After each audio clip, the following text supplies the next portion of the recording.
Hi, and welcome to the introduction video for the Rhino Inside Revit Live Academy. My name is Oliver Thomas, and I'm a BIM and computational specialist at BIG, and I'm also the co-founder of the architecture collective Pixel. So in this academy, we're going to be learning about the rise of Rhino Inside Revit and how it's kind of enabling us to streamline the process of design into documentation. Or in other words, from Rhino into Revit. During this course, we'll go through where you can download and install Rhino Inside, and we'll go through the interface, the new component that comes with Rhino Inside Revit. Once we have a grasp of the basic workflows, we can go through the creation of a modular building script, taking a model from a mass into a design model, and then extending that process using Rhino Inside into the process of documentation. And so we'll be taking the projects from Rhino 6 all the way into Revit using Rhino Inside. But first of all, let's take a look at what Rhino Inside is and give you a little bit of a preview of its interface and how to install it before the class. So if you head to rhino3d.com/inside, you'll get a little overview of what Rhino Inside is. And so Rhino Inside does exactly what it says in the tin. It works with Rhino Work in Progress, which is essentially Rhino 7. And it literally allows us to open Rhino and Grasshopper inside other applications, as you see, such as Revit, AutoCAD, as well as, if I remember correctly, there's Unity and I think Illustrator as well, which is super exciting to have this kind of, amazing design platform now available in all these other kind of applications. For the purpose of this course, we're just going to be looking at Rhino Inside Revit. For us, the design process from Rhino and Revit are integral to our design process at BIG and also Pixel. And so Rhino Inside is really helping us to bridge that gap, which has kind of been an issue throughout the industry. There's a whole host of other plugins that attempt to create this bridge. But immediately after kind of testing out Rhino Inside, we started to implement it on projects, and it's been going great.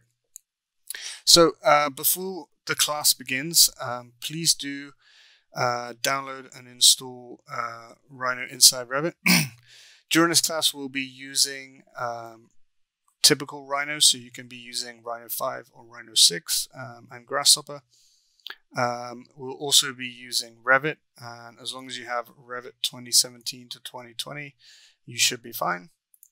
And then in order to get Rhino Inside, you first need to download Rhino Work in Progress. So if you just go here, you literally just put in your email address, hit next, and it'll download. Just follow the installation sequence. And then once Rhino Work in Progress is installed, then download and install actual Rhino Inside Revit.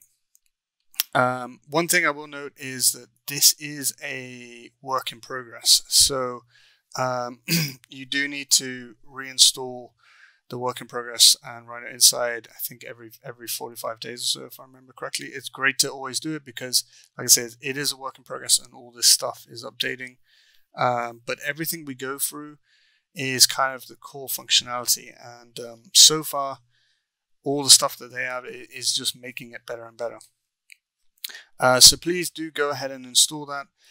If you have any issues, go to this link here where it says Getting Started.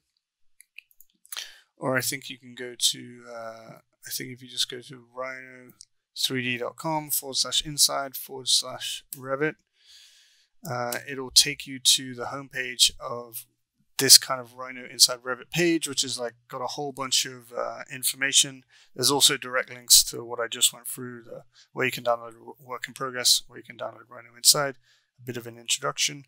And then under Getting Started, you'll come back to the installation process. Once you've installed this, like it says, first install Rhino Work in Progress, then Rhino Inside.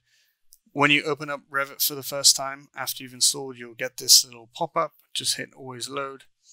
And then we'll go through this in a second, but you'll notice that under add-ins, you'll now have a Rhino icon.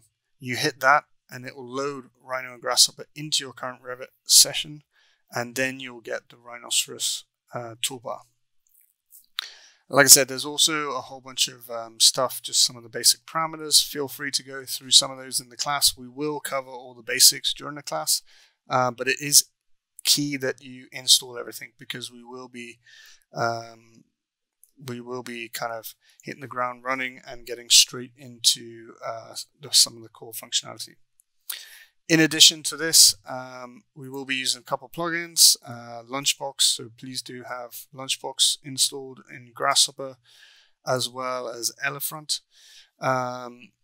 These you just need to install like typical plugins in Rhino 5 or Rhino 6, whatever you're using, in Grasshopper there. Any plugins that you have on that side will also appear on your Rhino Inside side. A lot of sites, but... So have all that ready, and then you should be ready for the class. If you don't have Revit, you can download it for a trial version for 30 days. You should be fine with that. Also, just a note that Rhino Inside does use or does require a Rhino license. So it does use a seat or one of your licenses, but if you have Rhino 6 open, it's just the same as opening another instance. So just be aware of that. If you're working within your firm, it will require a license to run it. So let's jump in and go check out how it looks. So in my case, I'm going to be using Revit 2019. And here you'll see it all looks pretty standard. Now, under add-ins, this is where that little icon I was telling you about. So once you've installed it, you should see this. Hit Rhino, and then it will load Rhino and Grasshopper into your current Revit session. Once you've done that, then this tab will appear. This tab will not appear when you first open this. You won't see this. Once you've had this loaded, I don't need to come back here for this session. And now you've got your Rhino Inside tab. And this is where we can obviously open up Rhino, Grasshopper. We can control some of the settings.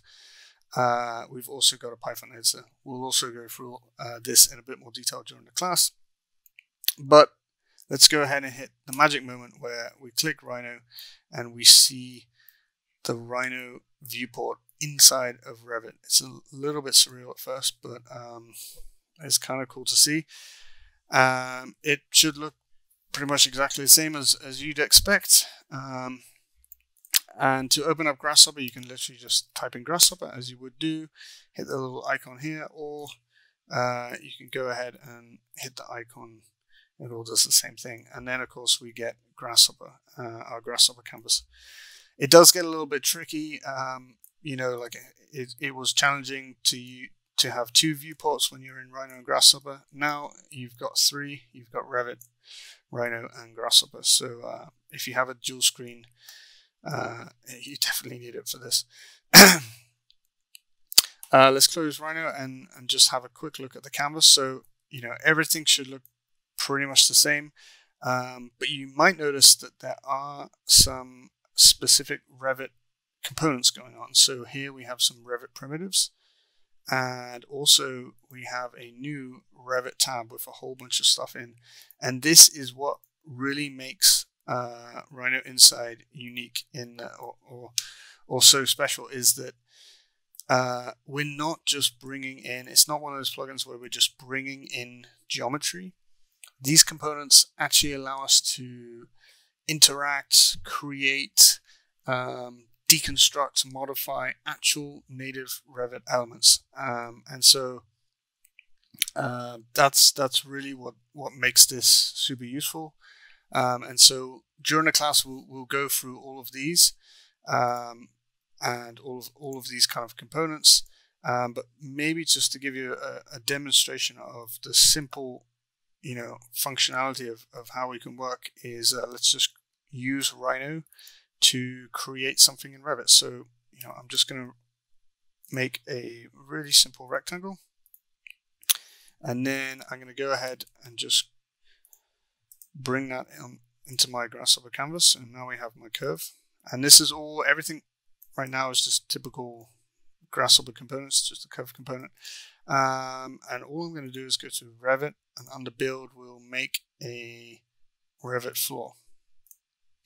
And so here you can see what do we need to make a floor? We need a boundary, we need a type, a level, and structural yes or no.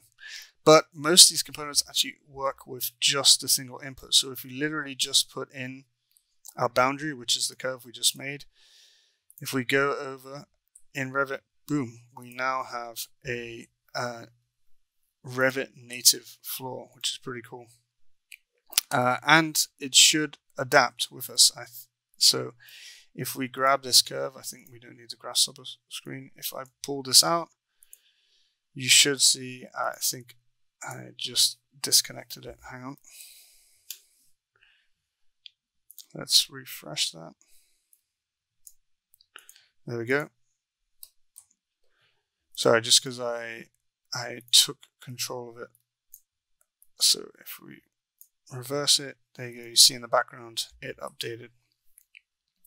And of course, it's not just about creation. It's not a one-way street, so to speak. So now that we've created this floor, we can go ahead and under the elements category, we can grab the geometry from our floor and go ahead and bake that as we would with normal components. And now we have our Revit floor geometry in Rhino as a simple poly surface. So that's a very, very simple example of how we can use Rhino Inside to not only go from Rhino into Revit, but also from Revit into Rhino. So that's a super basic example of some of the workflows that we'll be using. And now I'll talk a little bit about the project that we're going to look at and deconstruct. So for once we've kind of created gone through the basic workflows, we're going to deconstruct a project that I developed a few years ago, which is this one here. It's called Pixel Facade. You can check it out at pixel-arc.com. And we're basically going to deconstruct this project and recreate it in a very simple form. Essentially, this project we developed this kind of mass timber modular building system, where we really wanted to rethink, how we typically build buildings.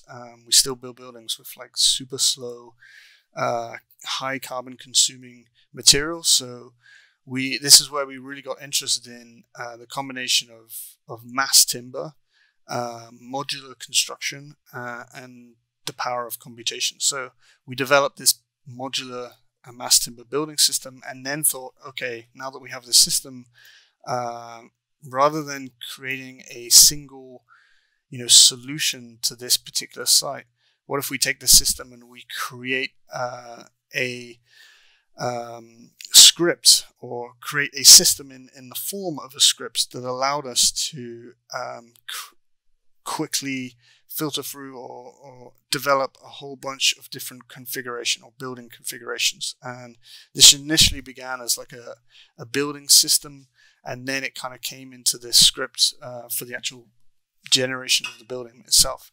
So we're going to kind of reconstruct this in a very simple kind of form, where we're going to start with a mass, and then we can build into our scripts some of these configurations, so we can choose different kind of modular layouts. So whether it's a linear grid or this kind of diagrid floor plan, and then adding in things like a twist into the building, shifts, and that kind of stuff.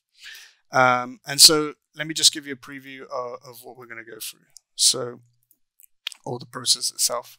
So in Rhino, we're gonna set up a kind of a script where we're going to initially generate the mass. So here we're just going to be able to start off with a module size. What is our kind of underlying module dimensions?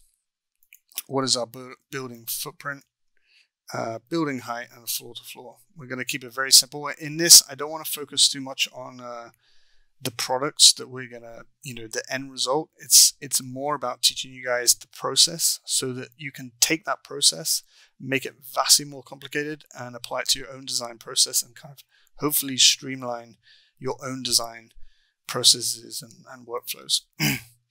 And so here we then can kind of take that massing and bake in options for a grid or a diagrid for the underlying module, for the underlying plan. We can also bring in the option to create some kind of twist into our building. And then we're going to output a mass, some kind of mass. So let's just go back and what have we got here? Let's stick with, I think, what we got. We'll just go for the grid layout and let's give the building 60-degree twist or something like that, just to show that it's pretty adaptable. And then at this point, we're going to bake this out, and this is our kind of massing model. We'll go into a lot more detail of what this is. The reason why I bake this out is because whenever I'm kind of creating a building script of some type, I always want to create an opportunity where I can have some manual input, or I can make manual edits to what I've created.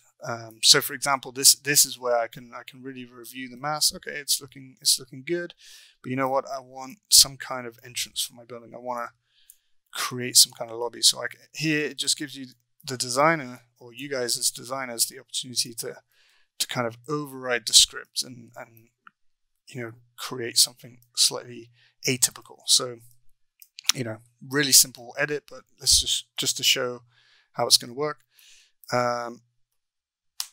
My massing is now good. I'm happy with it, happy with the proportions. And then we're going to move on to the second part, the second script, where we're going to input this massing, these modular blocks. And then we're going to take these blocks and we're kind of deconstructing them. And we're going to deconstruct them and start to extract the stuff that we need to translate into architecture elements. So columns, we're going to keep it very simple. Columns, floors, some kind of interior glass facade, all this kind of stuff. So if we bake that out, let's bake that out. Let's turn off the mask because we're done with that. And we can really see, what how our module structure is kind of looking, the overall tower form, and kind of really kind of piece together. Of course, we've got options to set what our a column and grid, column and floor plate size, all that kind of stuff. And then this is where we can kind of say whether we're happy with the design. You'll notice that there's nothing inside the modular structure, and that's because we're just outputting this curve, and we're going to utilize Revit to create that, because Revit does have this great ability of creating parametric families, and so we're going to utilize each platform for what it's great at.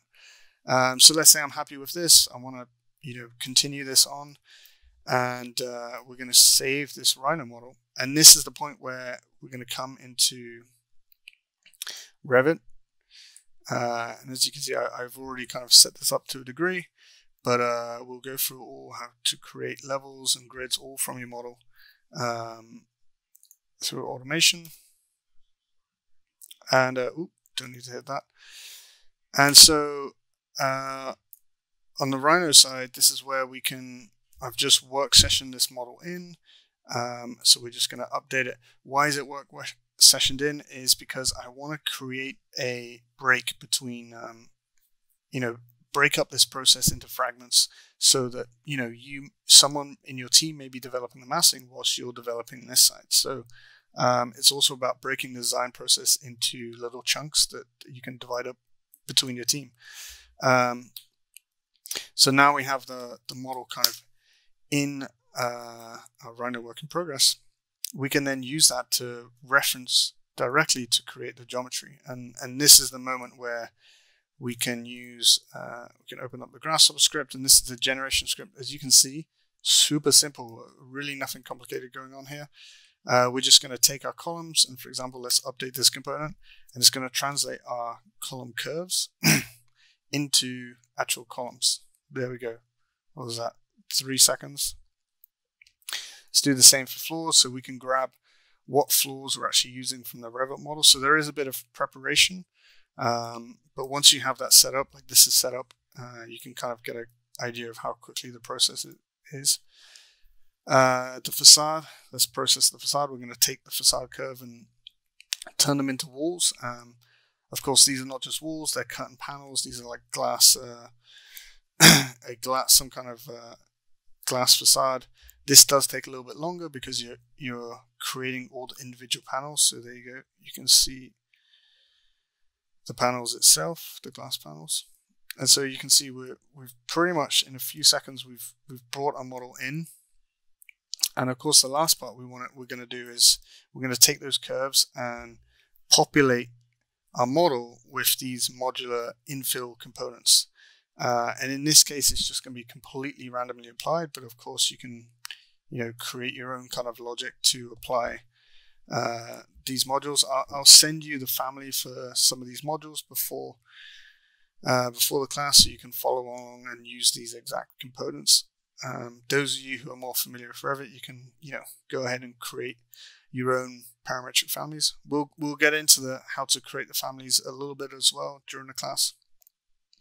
This one takes a little bit of time because there's a bit more geometry going on, but you can see there you go. Within a few seconds, that's 20 seconds, we have brought our building in, and now we have this random application of these different facade modules. And these are just models that are a family that I've created beforehand, where I can go down and choose, what, I want this to be this cross beam. It's still allowing me as a designer control of specific elements, right? So let's say I want this to be this half trellis kind of thing. And there we go. So that's a really quick overview of, there we go, we've got our kind of entrance there. A really quick overview of what we're going to be doing. And you're going to create your own little building scripts. And hopefully by the end of the class, you guys should have a good knowledge of Rhino Inside, the interface, the basic workflows, and then a little bit about this complete process to take a building from a mass into a design model into Revit for your documentation. And now, of course, now that we have this model, we can grab our plans automatically. We've got sections, elevations, all that stuff is generated utilizing the power of Revit. So if you're going to sign up to class, please make sure that you install everything. Really looking forward to teaching you guys all this kind of stuff and answering any questions you have. I look forward to seeing you guys at the course.